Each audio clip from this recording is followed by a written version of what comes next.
In the program Countrywide, we bring you an interview with the Secretary, Ministry of Housing and Urban Affairs, Durga Shanker Mishra. The interviewer is Shishir Sinha, journalist. So welcome to the show. Goods and services tax on under construction flat will be lowered from April 1. It will be 1% for the affordable housing and 5% for the other under construction flats. This will be applicable for existing schemes also. How do you see this move for the real estate sector overall? This is going to have a tremendous impact on the real estate sector. See, in the real estate sector, there are two kinds of things. One is a constructed house and two is under construction house. A constructed house, once it changes hand from the builder to the buyer, then there is a stamp duty. But the houses which are under construction, their GST is imposed, like earlier service taxes were being imposed there. So this GST rate was 12% for all kinds of houses and 8% for the affordable houses. This was the tax rate so far.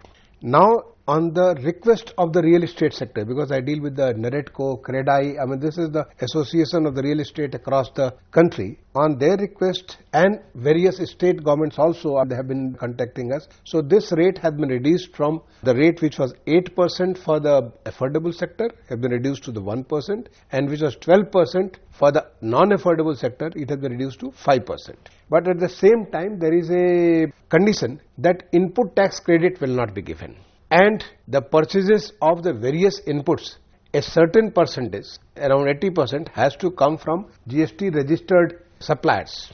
To ensure that there is no cash economy, it comes into the proper accountable economy. This is for sure. What will happen? So far the builders, people were not buying the houses. They were not registering for these houses. Why? They had such a high incidence of the tax. Now, they know that the tax is going to be much low, it's 1% or 5%. There will be more and more people who are going to register and more people who will, liquidity position for the builders is going to improve. This is one. And two, we are getting a lot of complaints also. The complaints were the ITC which was supposed to be passed on, and that ITC was the tune of 7 to 8%.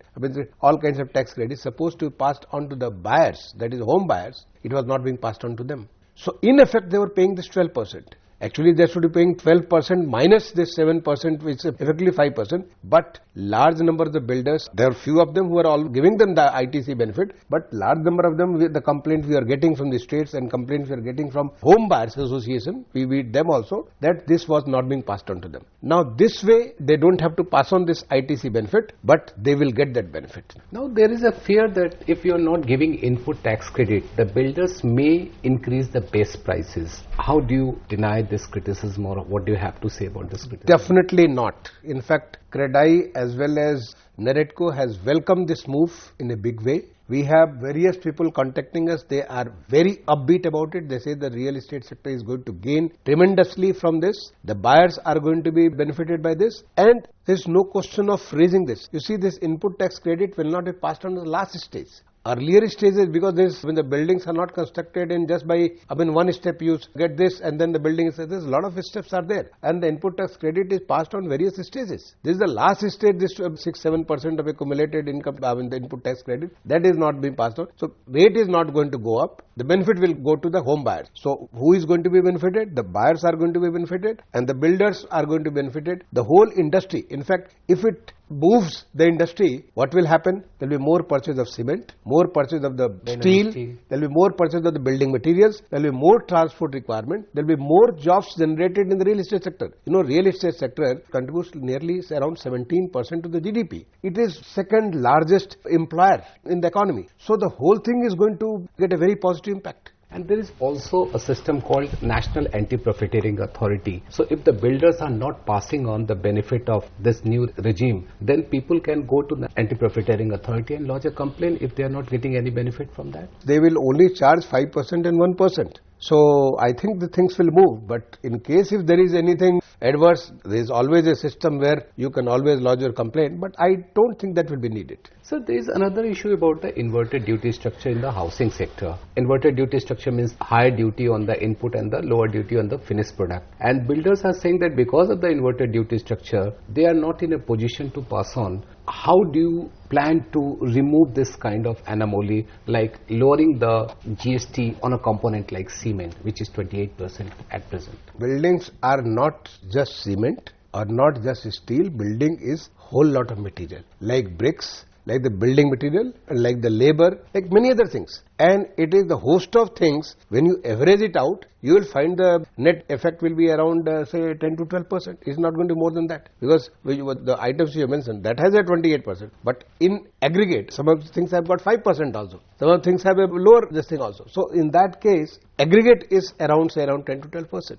Now, sir, another issue is about the definition of affordable housing. The Ministry of Housing and Urban Affairs has defined affordable housing with the carpet area of between 21 square meter to 60 square meter. Then there is a Reserve Bank of India criteria for giving priority sector lending, which is 45 lakh rupees for metro and 30 lakh rupees for the non-metro. Now the GST Council is saying that with a carpet area of 60 and 90 square meter with a price tag of 45 lakh rupees. So there are so many definitions. Is there any plan to merge all this definition and have a master definition of that? I would like to congratulate the Department of Revenue for coming out with this very innovative way of defining this affordable housing. I mean, what they have done, they have put a ceiling on the total amount 45 lakhs, which is a good amount for a middle class person. This is a good amount affordability for the middle class. And two, they have put a limit of 60 square meter and 90 square meter for metro and a non-metro city. So that way, like if you are making a house in say city of Bombay or city of Delhi, then obviously you will make a smaller house, a small plate. When you are making it a small place, say for example, a smaller place like Sitapur and Gazipur, then it is going to be much bigger. But the amount and these two together, in fact, we need to sit together and we will definitely do that. I mean, say it's a good idea that there is one definition of RBI, another definition of my ministry, and another definition for this GST purposes. The Department of Revenue come up with a new definition. We'll sit together and we'll harmonize it, so that because affordable housing is something which Honorable Prime Minister vision is everybody must have a house by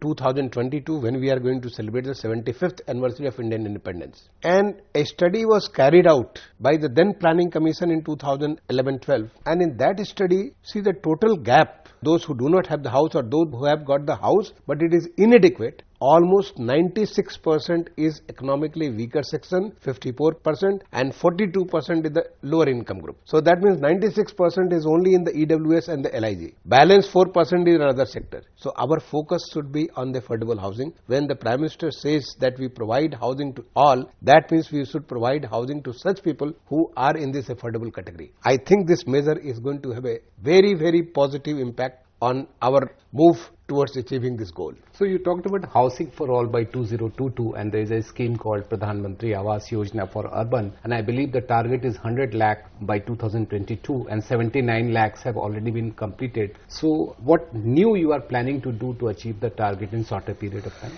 You see, I mean, one, we have created an ecosystem in which we are able to move as a team India, the central government, the federal government, the state government and the local governments. Like central government has got in the 4 verticals, one is a beneficiary-led construction where a person has his house, his own house, but it is inadequate or maybe kacha or maybe it doesn't have all the facilities required. And 2, affordable housing in partnership where a public sector or a private sector entity, they construct a house and they give the house to the individual. And the 3rd is in situ slum redevelopment where the slums are there, we redevelop the slum and give them a better quality of life in the same place by monetizing the available space, because it is all flat development, it can be vertical development, so you can have other kinds of development, higher category of houses or maybe commercial space or institutional space, and that can cross subsidize this. And the 4th is our credit link subsidy scheme where through the bank a constructed house person can buy and he gets his subsidy. So the 4 verticals. In all these 4 verticals, 4th one is directly being administered by the Government of India through the banks, but other 3 verticals, states have come forward with their own assistance ranging from say 50,000 rupees to 4 lakhs rupees. States are paying their subsidy and the beneficiary adds his own money and they are getting this house. I am very happy to share with you that yesterday when I held this CSMC which I chair, in that meeting 18 states participated and total number of houses we have sanctioned is 79 lakhs plus. The total demand which was assessed earlier, the gap demand through the state government, it is nearly 1 crore. Out of that 79 lakhs houses have been sanctioned by yesterday. total 41.5 lakhs houses are grounded. I mean, it takes time. Once I sanction, then it takes some time to grounding. The grounding is 41.5 lakhs, which is a big percentage. And more than 16 lakhs houses are already constructed and handed over to the beneficiaries. They are already living there. Just to give you a kind of a dimension, you see, between 2004 to 14, total 8 lakhs houses were done in 10 years. We have already delivered 16 lakhs. And I am very confident in the next 2 months, we are going to cross 25 lakhs. Because most of the houses are in a position where they are going to be completed in next 2 months or so. We are also created a ecosystem, means there is no problem in fund flow. With the approval of the Union Cabinet, a National Urban Housing Fund of 60,000 crore has been created. It's an extra budgetary resource. We raise money from the bond and it is being guaranteed payment through the budgetary support. And through that we are able to fund all this. And so far we have already given almost like 40,000 crore to the states for this. So fund is not an issue. There have been various other measures which have been taken. For example, we allow this not only in area which is declared as urban local body, but the development area, because a lot of growth is going in the development area. Maybe development authority, maybe your industrial development authority, maybe some other development authority, where it is all regulated development and there is a job, there is employment, people are living there, so they need a house, we construct it. So a lot of other measures have been taken to boost this expansion and it is being translated. One of the important things, for example, RERA, Real Estate Regulation Authority, for the first time, real estate is under regulation. And there is a tremendous response from the state government. Let me tell you, in 28 states, already RERA has been formed. The rules have been notified. In 6 northeastern states, there was some confusion on the land issues, but they have all been resolved. All these 6 states are in a very advanced stage of getting the rules notified. State of J&K, which was not part of that, must thank the J&K government that they have already notified their own RERA, which is copy. It's almost like they have taken our RERA. So it is the same RERA, they have the act and the rules. Only state of West Bengal, they have not made the rules. They have come out with the HIRA, which is the Housing Industry Regulation Authority, and which has somebody, organization, I'm forgetting the name, they have challenged before the Supreme Court to take a view whether HIRA and RERA can coexist together. It is a subject where applicable to all the states. Then out of these 28 states, 21 states have also have their tribunals. There's already tribunals are in place. More than 37,000 cases have been registered. Nearly 26,000 real estate agents have been registered. I mean, a lot of things are happening. We had 4 regional workshops, a lot of consultation was there. So it's all working in a big way. So regulation is there. The second important part is the framework for ease of doing business, construction permit. Our position in the World Bank ranking last year, it jumped by 129 places from 181 to 52. It's a huge jump because we have made sure that online building permission system, end to end, A to Z complete solution is online building permission system. So making things simpler, and already nearly 1700 cities across the country, we have got this online building permission system. By June or so, we will have it 100%. All the cities will have this. The third part is the fiscal and the finances. Not only we have done this, but our finance minister in the previous budget, which is not this one before, he created a affordable housing fund. It's the affordable housing fund is coming from the backlog of priority lending. That money, 10,000 crore has been given to the National Housing Bank. The Department of Financial Services must thank them for creating this affordable housing fund. And from that money, this all lending in the housing sector, this is subsidized. That way the interest rate reduces by 4 to 5%. So there have been various other fiscal measures like income tax relief is there, which has been extended. The notional rent house, which is unspent. There are a lot of measures have been taken by the government recently. And the fourth part, which is your technology. I mean, you may be aware on 2nd of March, Honorable Prime Minister is going to open this Construction Technology India 2019. We have created an ecosystem in which we will get the best technology across the globe in India, and we'll have 6 lighthouses projects which are going to be demonstration like an open lab. The new technology will be done. We have also created 5 centers like affordable sustainable housing accelerators at places IIT Mumbai, IIT Chennai, IIT Roorkee, IIT Kharagpur, these 4 IITs, and 5th at Jorhat in the northeastern state by the National Building NBR. Sir, there is another issue about the urbanization. When you talk about rapid urbanization, it comes with a challenge of innovative transportation. So, what is the way out for meeting this challenge? See, urban transportation is a huge challenge because when we urbanize, the people have to attend to their various requirements and they have to move from the city from here to there, and that is being addressed We came out with a National Urban Transport Policy in 2006. And in 2017, seeing that the proliferation of the metros across the country, we have come out with a metro policy of 2017. See, so far we have already got 585 kilometers of metros operational. 585 kilometers of metro made operational, and another 50 or so will be made operational in next 10 days because they are all ready for inauguration. They are almost ready for inauguration, like Nagpur, Ahmedabad, Lucknow, Ghaziabad, Noida, all these are ready for inauguration. So we are going to have around nearly 650 kilometers of metro operational. We have nearly 700 kilometers of metro under construction right now. And this is the good news. For the first time in India, we have Union Cabinet approved regional rapid transport for the first time in the country, through which we have prioritized 3 corridors, Delhi to Meerut, Delhi to Panipat and Delhi to Alwar. The Delhi to Meerut corridor has been approved by the Union Cabinet. Very soon the foundation will be laid, and this will open a new era, like when the Delhi Metro came in 2002, the first line was inaugurated by Honorable then Prime Minister Sri Atal Bihari Vajpayee ji. It started a new era of the metros. Now the new era of the regional rapid transport is going to start, and from Meerut to Delhi you can reach just in 49 minutes.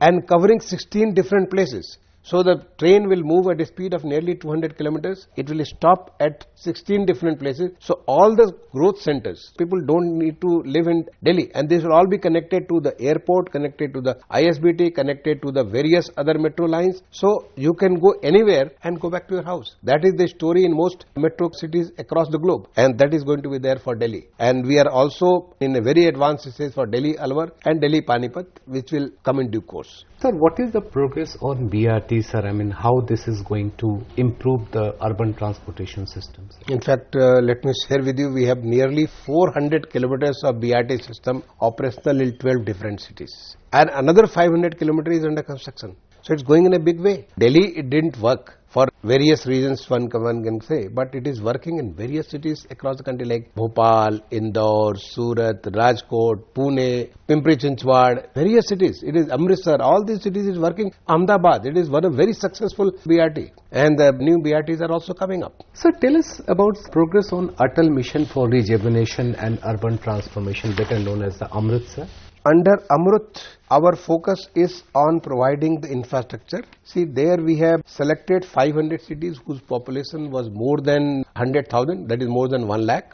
And in these cities, our first priority was drinking water. Next to that is the sewer and septage management. We necessarily wanted to give one green park for every selected city, so that this becomes a place, it's an all ability park where anybody, women, children, people, old age, everybody can go and have the community living. Total projects, we have did this exercise in a very detailed way. Total projects of 77,640 crores. That was in our state annual action plan. 3 stages we did, and all these sanctions were given almost a year back. And now, but for almost like 3,000 crore, remaining 73,000 crore plus total, either it is completed or the work is under progress or it is under the tender stage in a very fast manner. In fact, we had to give nearly 1.3 crore. We see our progress to the outcomes. 1.3 crore water taps was provided, and that will make sure that everybody has a drinking water available in his house or within 50 meters from his house, because if it is not possible to lay the line right up to the house, then within 50 meters is available. Out of 1.3 crore, nearly 50 lakhs taps have already been provided. By March 2020, we'll have 100%.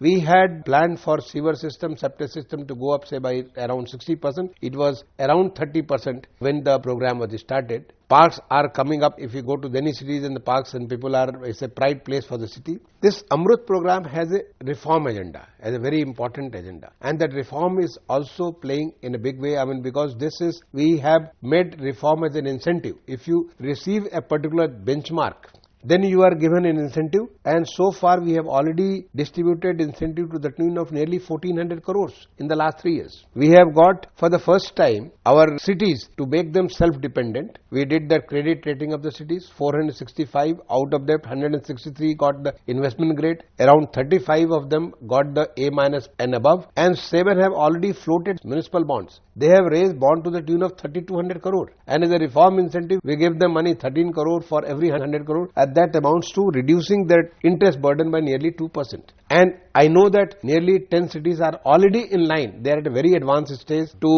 raise municipal bonds. Large number of capacity building programs have been handled. Online building permission is there. About this replacing by the LED lights, we are saving so much of power. Nearly 58 lakhs street lights have been replaced by the LED lights, and the others are already taking place. We are replacing the water engines and the sewer system engines by energy efficient engines. We have already identified all of them through the studies, and they are in the process of getting replacement. So a lot of action is being taking place through the Amrit scheme. So what do you have to say about the smart city project, how it is progressing? Well, a smart city, there is a tremendous progress. We had to select 100 smart cities. All 100 cities, the last one was Shillong, which was selected in June 2018. 100 cities have been selected. All of them have formed their SPV. It was a new way of doing it, so they had to form a special purpose vehicle, which is a company. All of them have selected the project management consultant, so they are all on move. There is a citizen-led consultation forum was to form. All of them have formed their citizen consultation forum. And total projects, all these 100 cities, the total projects was worth 205,000 crores. For these 100 cities, you will be happy to know that we have already tendered out nearly 1.25 lakhs crore projects across these 100 cities. And out of that, more than 75,000 crores work has been grounded. Nearly 20,000 crore works have been completed. So now a lot of things being seen on the ground. This is smart city, the whole concept. When the Honorable Prime Minister decided, this was his vision that we develop these 100 smart cities. The vision is to create such lighthouses become an example which create standards for our future urban development. Those cities or any other cities in the country, because we are rising very fast. Our population is nearly 40 crores living in the urban area. This is going to grow to 60 crores by 2030. It will cross 80 crores. We will be majorly urban country after 2050. So should we allow our cities to grow the way they have grown so far, or we give them a new standards, we give them a new way of urbanization? That is what the smart cities are going to create, these lighthouses, create these examples.